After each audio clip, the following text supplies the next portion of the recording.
Hello YouTube, this is the Booty Warrior, and this isn't gonna be the typical Let's Play content, not this time. Instead, I wanted to tell y'all a story. A very real story about my past. This is just for fun, so don't take it too seriously. But yeah, anyways, this was around 2012, and lasted for at least a couple years. Back in my high school days, I used to play video games a lot in my off time. Well, I still do. But back then, I was heavily interested in the Call of Duty series. No, not the normie modern gay fuck stupid part of it, nor the Call of Duty Blackhawks, but the older World War II games. Several years before, when I was but a wee lad, my dad got a copy of Call of Duty 2. You see, this was back when dinosaurs still ruled the earth.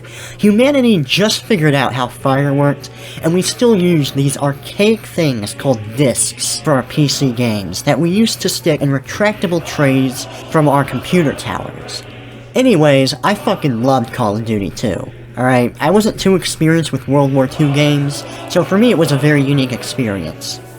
I always wanted to try the other Call of Duty games, but over the years I couldn't help but be bored of the newer titles. So around high school I decided to go back a step further to see what the first Call of Duty game was like.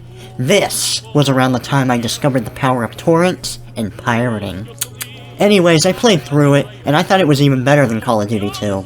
One of the highlights for me was the Russian campaign, and unlike Call of Duty 2 where you got it in the beginning, in the first game the Soviet campaign was at the very end. The start of the campaign somewhat mirrors the D-Day sequence of the second game, but it was way more brutal. People are trying to run and get away, getting shot for attempting to flee, and along with your comrades, you're basically forced to run up the giant hill with turrets and tank shots, and all kinds of crazy shit flying at you every which way. It was pure madness. But somehow, between Call of Duty 1 and Call of Duty 2, I found the Soviet strength and bravery very admirable. Yeah, obviously every faction was taking on the Nazis and kicking their asses, but there was something about the Russian campaigns that made it special. I guess it was all about the way that they were betrayed by the Nazis during the war and put on the defensive. When they were initially attacked, they definitely felt like the underdogs. And even in Call of Duty 2, when they're teaching you how to use grenades, they have you using potatoes because they're that desperate for supplies. When you're fighting them out in the open, you see Russian comrades trying to pull away the injured from the battle. You hear the urgings of your commanders telling you to fight to the death in the name of your country. All of this was punctuated by a soundtrack that would just send chills down your spine. The moments where you would barely survive an onslaught with heroic music in the background celebrating your victory, and that beautiful scene in the ending of Call of Duty 1, talking about the end of the war from the Soviets' perspective, were just so inspiring. No matter how you look at it, these were all people working together for the greater goal of survival and pushing back the Nazi menace. When I played World at War, that feeling was even stronger, and the ending where you would put up the Soviet flag would have me clapping in applause. Back then, I didn't really know anything about the Soviet Union or communism in general. I had heard vaguely that communism is bad, but I've never had anyone actually explain what the big deal was. I didn't grow up in an era where communism was such a prevalent topic anyways, like in the last couple generations. I had an American history class, and we did talk about World War II in a very broad sense, but after gaining interest in the Soviet Union, I actually went out of my way to pick up a history book in school. Unprompted, yeah, crazy shit, right? And would check out anything World War II related. From there, I would learn about the alliance between the Nazis and the Soviets, the betrayal and some of the very beginnings of the Soviet Union, and how they came into power in the first place. However, the books didn't really go into too much detail about what exactly communism was about, and eventually I started looking it up on the internet instead. I learned about the fundamentals of communism, how Karl Marx started the idea, and how Vladimir Lenin started the revolution in Russia. Instead of putting an emphasis on corporations or private companies, communism was more about working together for everyone's sake. There wasn't anyone that was more advantaged than another person, and all property was shared. As someone that always grew up with a poor family and was severely underprivileged, it all seemed so appealing.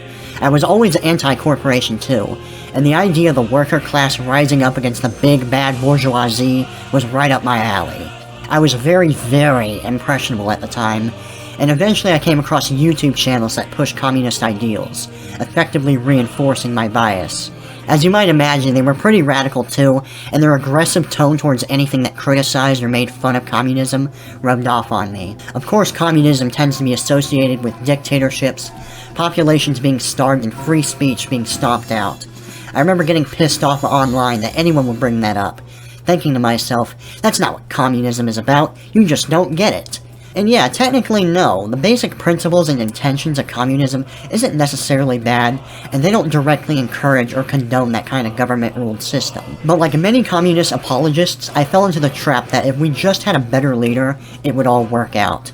As time went on, I used to buy into the logic and bullshit that the horrors of the Soviet Union was exaggerated too, that everyone was just demonizing them for their own agendas. I was even trying to find online communist groups to join up with, or, at least keep up with their plans. Of course, I eventually learned about socialism too, and I would watch people sing songs about socialist ideals, and even regularly listen to songs from the USSR.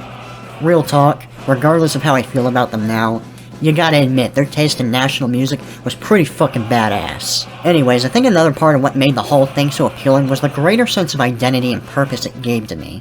It made me feel like I was part of something bigger, that I actually cared about. I was somewhat open about my communist ideals to my parents, but I don't think they ever took it seriously. Anyways, it took a good few years, but over time I did start to lose interest in communism. I used to listen to debates and watch videos about communism and anti-communist points all the time, and eventually I started to see the holes in communist logic. I took off the rose-tinted glasses and saw clearer than ever. For instance, the fact is that no matter how you look at it, communism is very much so an idea of a paradise. I don't know how else to describe it, okay? What I mean to say is, expecting the human race to be capable of making that kind of system work in a way that doesn't fuck everyone over is impossible. Even if you had a leader that was well-intentioned and didn't want to take away everyone's freedoms or rights, or indulge himself in the obvious position of power he would be in, who's to say that someone else won't? Who's to say he won't be assassinated, or his natural heir to the throne won't be an asshole anyways? Capitalism isn't a perfect system, but honestly no system is. Our nature to be greedy and power-hungry inherently prohibits such a thing from being possible. Even thousands of years from now, I doubt it will ever be possible. Corporations will always find ways to cheat you, to exploit you, but it's not like there isn't any kind of justice. It's not like people aren't trying to inhibit them from abusing power. And the way capitalism encourages entrepreneurship gets people to strive for success, rather than being content with mediocrity. The way the government works now is a hell of a lot better than what communism would offer. Having one main power in the government is just asking for trouble, and that's why America's government is the way that it is. This probably sounds like really obvious shit to a lot of you, but the point is, it can be hard to admit that you're wrong on something that you're so passionate about, and to accept that you're biased. You can always change your perspective, and you don't have to commit to anything. Just pick whatever seems to make the most objective sense, and that's why nowadays I'm more of a pro-capitalist than anything. That isn't to say I completely disagree with anything the other side has to say. Now I realize that socialism and communism are different things. Communism is more or less a more extreme take on socialist ideals. But anyways, I do agree with some socialist policies, and I don't hate anyone that identifies as a socialist. You can be a socialist or have socialist opinions without being a full-on commie, as much as some people hate to admit it. For example, I like the idea of having free healthcare. I think if nothing else, I should at least not have to pay an exorbitant price to not die in the 21st century, don't you? Kind of a side note, but America's healthcare system is so fucked. I mean, who the fuck wants to go to a doctor's office, sit in the waiting room for 2 hours, finally get checked out, only to be told obvious shit like, "Oh, you have a cold, here's some prescribed medicine, that'll be $60 please." So fucking stupid. Wait, what was I talking about again?